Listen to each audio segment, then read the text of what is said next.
Hii ni kambi ya wakimbizi Nyarugusu iliyopo ilani Kasulu. Hapa jopo la idara ya mambo ya ndani chini ya mkurugenzi Sudi Mwakibasi, lakini pia shirika la kuhudumia wakimbizi UNHCR pamoja na ubalozi wa Burundi wanakutana kujadili mustakabali pamoja na Warundi wenyewe kuhakikisha wanarejea nchini Burundi mara moja.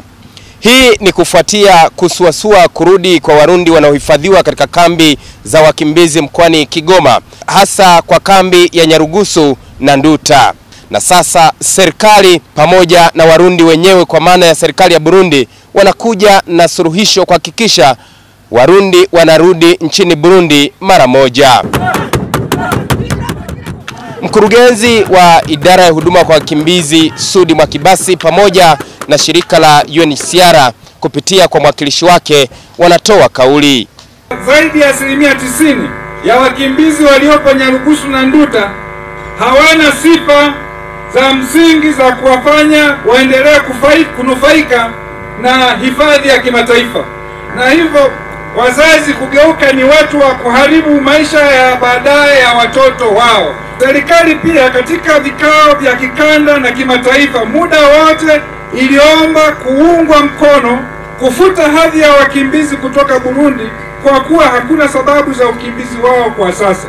Hata hivyo, mbali na jitihada hizo za serikali na katika kutambua jitihada za serikali ya Burundi kuleta amani na utulivu kwenye nchi hiyo, jumuiya ya kimataifa pia iliondolea Burundi vikwazo vya kiuchumi na kusafiri, nchi hiyo ikiwa ni ishara ya kuonesha kuridhishwa hatua ambazo zimeendelea kuchukuliwa na serikali ya Burundi. Wakimbizi waliorejea Burundi ni 1640. Kwa kuwa kambi imejaza zaidi watoto, tuliamua kufunga shule za sekondari kusudi watoto ambao wako sekondari wawai mwezi wa 10 ambao ndio wanaandikisha watoto Burundi. Tunakusudia pia, nataka niwaweke wazi kusudi msije mkasema hatukujiandaa. Mara zote tumesisitiza kwamba jiandikisheni muondoke kwa hiari. As Burundi is now internationally recognized as safe for return. Nchi ya Burundi kwa sasa kila raia wake anaishi kwa amani, na sisi kama UNHCR tunaona kila wakimbizi walioondoka nchini humo waweze kurudi kuungana na ndugu zao kujenga nchi yao na kukuza uchumi wao. Mkuu wa mkoa wa Kigoma Balozi Simon Silo, ambaye amekuwa mgeni rasmi, ameendelea kusisitiza Warundi kurudi nchini Burundi kufuatia amani kuimarika na kabla ya kambi ambazo zinahifadhi wakimbizi kufungwa mara moja. Wengine wanapata ujuzi wa kilimo, nendeni mtumie ujuzi huo kwa manufaa yenu na nchi yenu. Haya mambo ya kupewa kila siku na wazungu yana mwisho. Ni wakati wetu sasa wa Afrika kujenga Afrika yetu. Hii kambi tuweke idara nyingine zifanye kazi zao.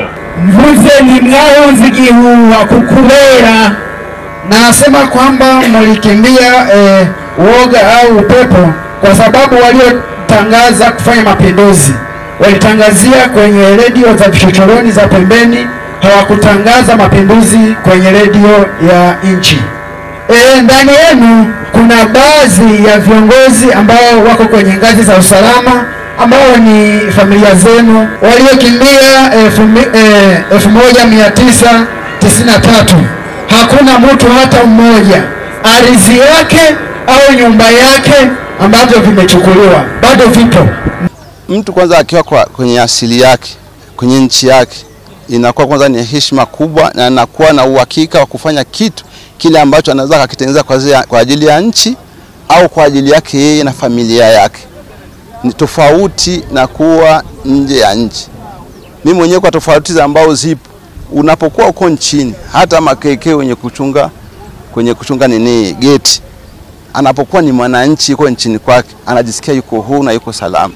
Lakini unapokuwa nje ya nchi, hautofanya kitu chochote ambacho kitakuendeleza maisha. Mtu kuwa kwenye nchi yake kuna umuhimu mkubwa. Kwanza unakuwa huru. Unakuwa huru kwa nyanja zote. Iwe ni kiuchumi, iwe ni kiroho. Mimi ni mtu wa dini. Sasa iwe ni kiroho, unakuwa huru kwa nyanja zote. Sasa mimi naona kwa wale wanaowezekana kurudi, waweze kurudi. kujenga nchi, kwa sababu kwenu ni kwenu tu.